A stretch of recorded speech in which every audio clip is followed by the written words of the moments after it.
everybody, this is TJR.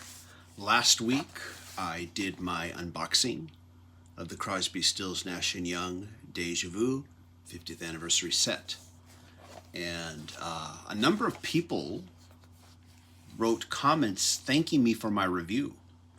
You're welcome, but that was not a review. That was just an unboxing. That was just telling you what it was, basically, and sharing my first impression of looking at it, which I was excited about. It looked great, and it still looks great, I have to admit.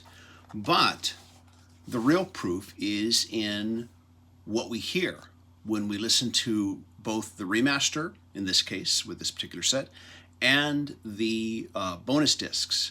Now, swinging back to the remaster real quick, I've had a number of people tell me that this is not a new remaster, that it's taken from a previous re-release of the album. But all the press information that I've read on this so far has stated new remaster. So maybe I'm just reading it wrong, I don't know, or maybe there's something that you folks know that I don't. Until I can get better confirmation, as far as I know, this is a new remaster. But if anyone can give me something more conclusive in regards to that, please feel free to leave a comment. I'd be curious to hear your thoughts and insights. But once again, the proof is in what we listen to and what we think of it at that point. And, you know, all the great packaging in the world and how pretty it looks isn't going to change any of that. So in this set, we've got 4 CDs, which is the album. We've got a vinyl record of the album as well, both remastered. And then we have 3 CDs of bonus material. And I'm going to talk about the bonus discs first, and then I'm going to talk about the remaster. After that, I'll talk about the booklet. And then there's a few questions on this whole release that have come up on previous videos that I've done leading up to this release that I feel need some addressing. And just real quick, before we get into the deep of it, please, if you like these types of videos and you want to see more content like this, please click like, click subscribe, smash that bell notification icon so you can know when I release new videos, and share these videos on your social media. That helps so much. This set is broken up into 3 categories, these 3 bonus discs. They are demos, outtakes, and alternates. The demos, of course, as they sound, these are demos of many of the songs that are on the album and a few songs that didn't make it onto the album. Outtakes is a continuation of more studio finished tracks of songs that would later find their way to other CSNY solo projects or for CSNY in the future. Now, these things can always be tricky when you're trying to review them. The last thing you want to do is compare them to the final studio version, because you've had those versions ingrained in your memory and your brain is just going to automatically like that version better because that's what you've been living with. It's kind of like having a favorite chair and someone suddenly brings you a new chair. Even though it's a great chair, it's like, no, I want my favorite chair. With this said, what I just talked about, what I just described, is very hard to avoid. It's just human nature to do it. So these kinds of bonus tracks can range from the, that was interesting to hear, but I don't think I'll need to hear it that much more in the future, since the final studio version is so much more satisfying, or it can range to, wow, in its own way, that was as enjoyable as the final studio version, and I'll look forward to hearing more of it in the future. So with all that said, I'm actually pretty happy to say that I would say the majority of the bonus material comprising these 3 discs lands more to the latter and less to the former. And I am greatly surprised by how much of this bonus material stands up as enjoyable to hear as its own separate thing. Now, full disclosure, I will admit that there were more than a handful of tracks on this release, and these are mainly on the disc that is the outtakes, that prior to hearing and doing some research for this review, I was honestly not familiar with. Part of my job of reviewing a set like this is to find out about those tracks and their history. And this even of itself was very self-educating for me. And I should also state for the record here, there are going to be fans of CSN and CSNY who know their catalog a lot better than I do. I don't claim to be hardcore. I think to say you're a hardcore fan, a serious fan, you have to have at least heard their entire studio output catalog, and that's not something I've done. But I have listened to this album more times than I can count because it's a real favorite of mine. I may not be hardcore about CSN or CSNY. I admit to having a couple other albums, but I am very hardcore about this particular album. I always have been. And that's why I was so excited when I heard this was coming out and I knew I would want to get it. Being hardcore into this album made me appreciate those bonus tracks as a way to learn more and gain a deeper understanding of the album that I enjoyed so much.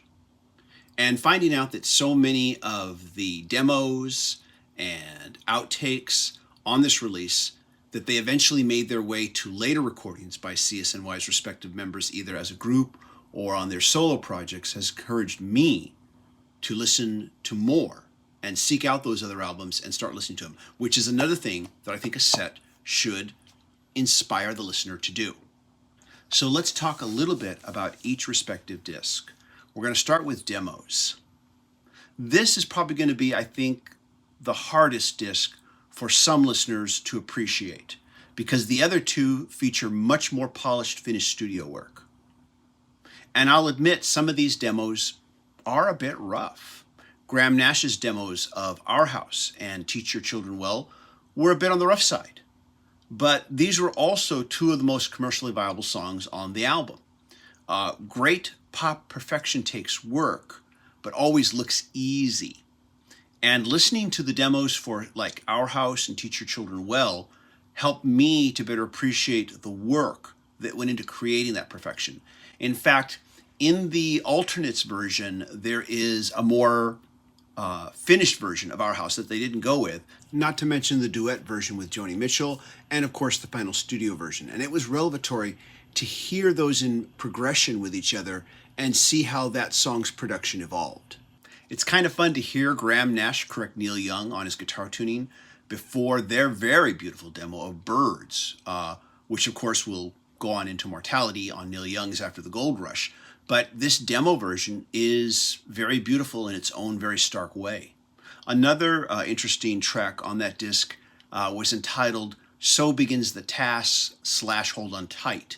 This is one of those tracks that I was not familiar with, and I did some research. I found out that that song would find an official release on a Stephen Stills solo project called Manassas.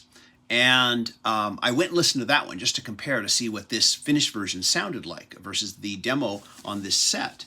And comparing to it to its album release, I have to say that I found the bare acoustic version to be far more effective at communicating its lyrical message than the more produced Manassas counterpart. And if you are, as I said, more familiar with this group's catalog, including their solo work, and you've listened to that version of the song, I would be curious to know what you think of the demo on this. And if you don't have the set, remember you can stream it on any streaming service. David Crosby's demo of Almost Cut My Hair has none of the anger that the album's final version had. And I'll admit there's a few rough spots on it, but I can't deny that there wasn't this very melancholic sense of sorrow to it that made it well worth listening to. At the end of the demos disc, there is the much advertised demo of Graham Nash and Joni Mitchell singing Our House as a duet. And this is what I would refer to as just a home recording. They weren't in the studio. The two of them were at their house, and he had some kind of tape recording machine set up and just recorded the two of them singing it together on the piano.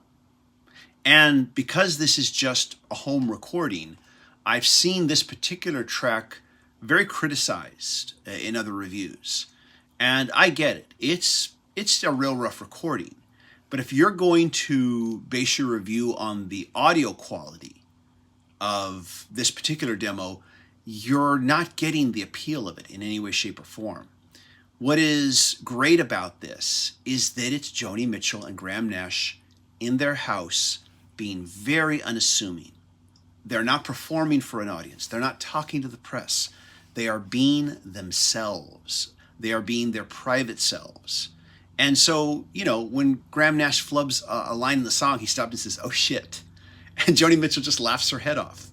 And I'm sure he was laughing too, or at least smiling really widely. But like you said, this is them being unguarded. And Joni Mitchell is kind of half goofing off when she's singing along with him. She's doing all these la la la's all over the place. She's being a little bit silly, I think. At least that's kind of what I sense. But clearly, the both of them are having just a good time being with each other. Once again, this is nothing that was, I think, ever meant for mass consumption, nothing meant to be professional. But what it lacks in professionalism, which is what people have criticized it for, it makes up for in just absolute charm. Yes, it's a very rough audio, but still, I think the charm comes through. And I just had to say something in defense of that track. CD2, entitled Demos, definitely has its rough spots. There's no denying it. But please be aware that these are all diamonds in the rough. Some of them just need a little bit more polishing than others. And being shown these songs in their earliest recorded stage is, to me, a great way to understand and appreciate the amount of work it took to take it from that demo to bring it to the finished product. I'm going to talk about CD3 and CD4 together.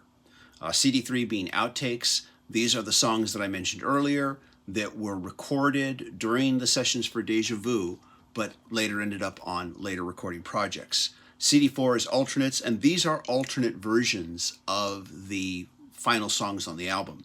Every single song on the original album has an alternate version on disc 4 and in chronological order, with the exception, of course, of Neil Young's little mini epic, Country Girl, Whiskey Boot Hill, Down, Down, Down, Country Girl, I Think You're Pretty. So when that alternate version of this album comes out on Record Store Day, I honestly wonder, will they just toss that in there so that you have the whole album, or will they leave that out? That's something that just occurred to me. If anyone knows, please let us know. So disc 3 and 4. What we have here is a real wealth of material. I have listened to my fair share of these anniversary release sets. Some of them I purchase and own. Some of them I just stream on Tidal. And while I always enjoy aspects to every single one, there are those where the bonus tracks are sometimes a bit tenuous and a bit weak at best. I'm not saying that instrumental tracks only aren't always good. Sometimes they're interesting because they might highlight certain instruments. But when all you've got is the track without vocals, if you think that taking the fader down on the vocal and just putting the rest of it there as a bonus track is a bonus track, it feels more like a karaoke track to me. So yeah, that's just one example of bonus features on these types of sets that I think are kind of, really?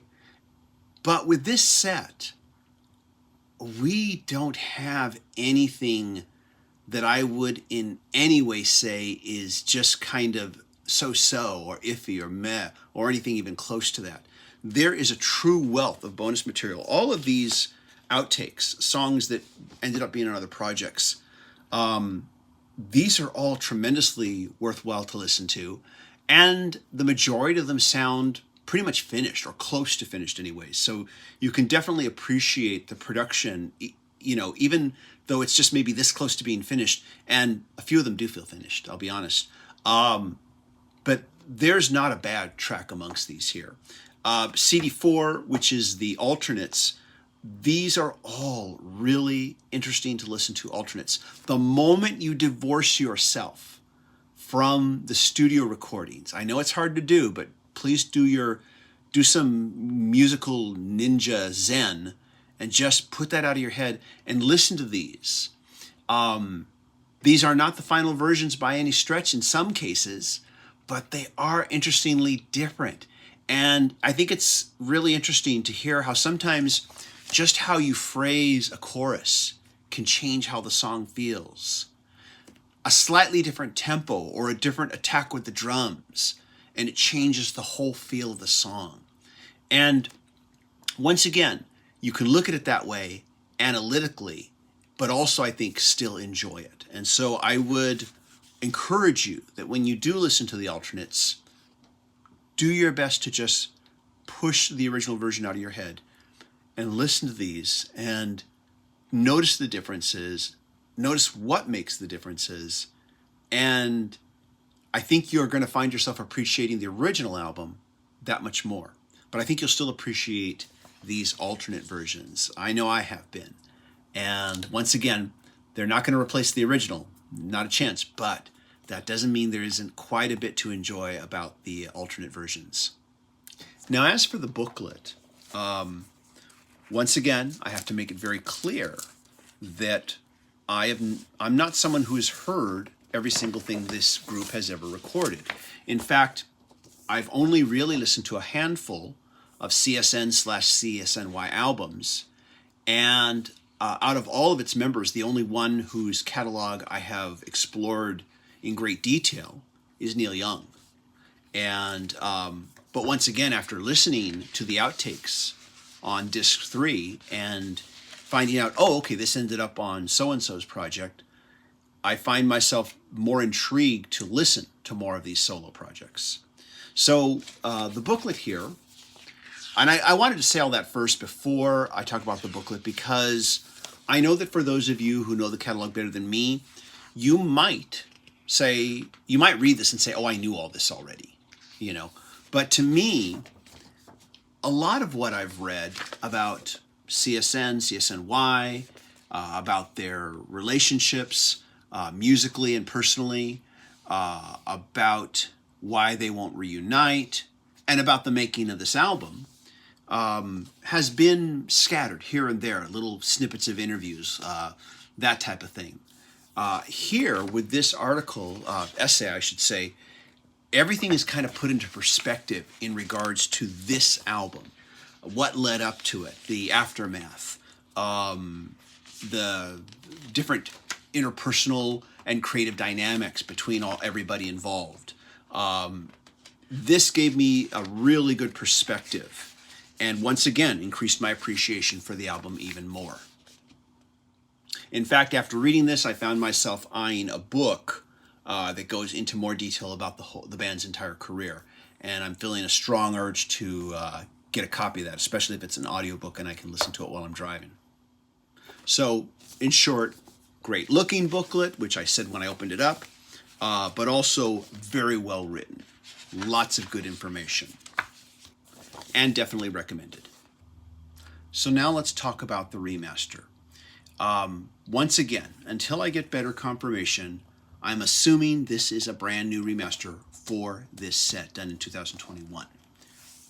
Now, I have heard some shouting on the internet by some individuals stating that there was a previous vinyl reissue of this album that sounds much better than the vinyl version on this set. I don't have that version. I can't compare it. The only version of this album that I've had has been the CD version that I bought ages ago and was something I bought used. And if I'm not mistaken, I'm guessing it was probably a very early CD pressing. When I look at the label and everything, it looks like a very early CD pressing of the album. And that's all I have to compare it to.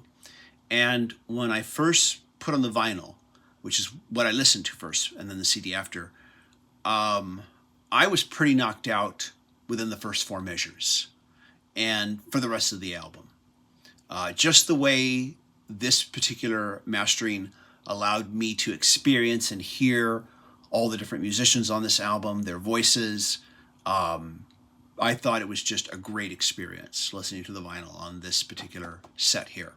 That doesn't mean I don't want to know about a better pressing. So if you have some information, please tell me. Maybe I'll make a comparison. The CD now, I listened to that, and at first I was kind of unsure about it. I put it away, came back the next day, put it in again, and then I realized that because of how strongly the vinyl impacted me when I first heard it, I was going to be immediately prejudiced because it wasn't impacting me in the same way. When I listened to the CD the second time, I began to realize, yeah, there is definitely some equally good things about this CD. I think I like the vinyl just a little bit more, but the CD I found myself really liking too, but just for different reasons. It's really a close call, actually. I would say the vinyl might be here and the CD just might be right just a little bit underneath it, you know. as far as which one I like better. But they each had separate qualities. And there were a few cases where the CD had a few qualities that I liked over the vinyl, but not enough to say they're equal, if you know what I mean. So overall, very pleased with the remastering. Oh, and also, I think I should show you the following. Now, this is a screenshot of the album's opening track, Carry On, opened up in Audacity. And if you look at this, I couldn't believe it. This is not brick-walled at all. They haven't compressed the crap out of it. And this is taken from the CD. And yeah, I think this is great. It's not brick-walled at all. Lots of room, lots of headroom, but not too much headroom. Lots of dynamic range, but not too much. And so yeah, beautiful. So just once again, beautiful job. So those are my thoughts on the 50th anniversary Super Deluxe reissue of Deja Vu by CSNY. In terms of just being consistently high quality on every front, this is one of the better box sets that I have had the opportunity and pleasure to experience. Prior to my unboxing video, I released 2 videos in anticipation for this release. The first one was just announcing it and my initial thoughts. The second one was generated by the comments from that video and the controversy surrounding the huge price difference between this version, which is 4 CDs and 1 LP, and the 5 LP version. Within that conversation, however, there is what I would refer to as a sub-conversation that discussed the controversy of even including an LP in this edition. And the decision to have a vinyl copy in a CD set is controversial no matter whether you include it or not.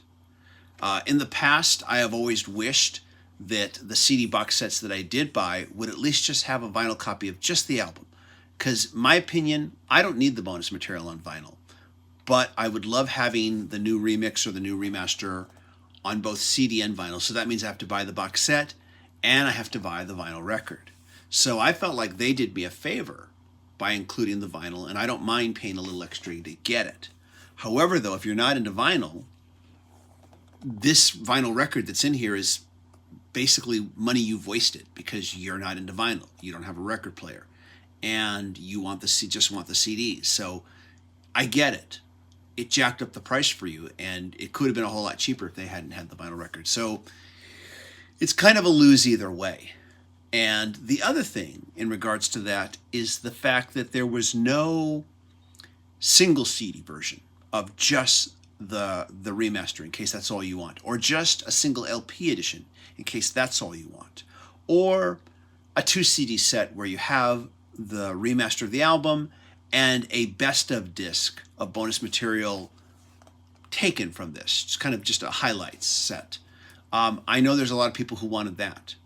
And one thing I will say, though, just because this and the LP set is all they've released so far, doesn't mean that maybe 6 months to a year from now, you won't see that single vinyl set or that single and double CD set. So I would just say, keep your eyes and ears open. You might hear something. And you can, of course, stream all the audio, with the exception of the vinyl, on any legal streaming service like Apple, Tidal Music, Amazon Music, Spotify, whatever. Finally, I want to discuss a comment from one of our viewers. This is from Christopher628. He writes, "The fire is no excuse for gouging fans." And I don't think there's ever an excuse for gouging fans, ever. But the fire that Christopher628 is referring to is the Apollo Masters fire. I discussed this in my video regarding the price difference between these 2 sets. And the Apollo Masters fire is not an excuse. It is a reason why record prices everywhere are going to go up. Unless someone can find a way to fix that problem, record prices are just going to go up. And whether the manufacturers, the record companies, whomever, want to or not, it's just going to happen. Otherwise, everybody along the distribution chain, from the label to the retail outlet, is going to lose money on selling it. And so there's not a whole lot that can be done about that right now, although there are some people within the industry who are trying to remedy the situation. Anyways, those are my thoughts. Let me know yours. If you have listened to this in its entirety, please give your thoughts. If you haven't listened to it in its entirety, talk about what you have listened to. Would love to hear. And I want to thank my patron supporters who are helping me make more videos. If you'd like to become a patron supporter, please go to patreon.com/TJR, the original. Whatever you can pledge will definitely help, even if it's just a one-time pledge. I also want to thank everybody who shares these videos on their social media. It's a huge help, just like clicking like is a huge help. Everybody, thank you so much for watching, and I hope you all stay safe and healthy. Bye-bye.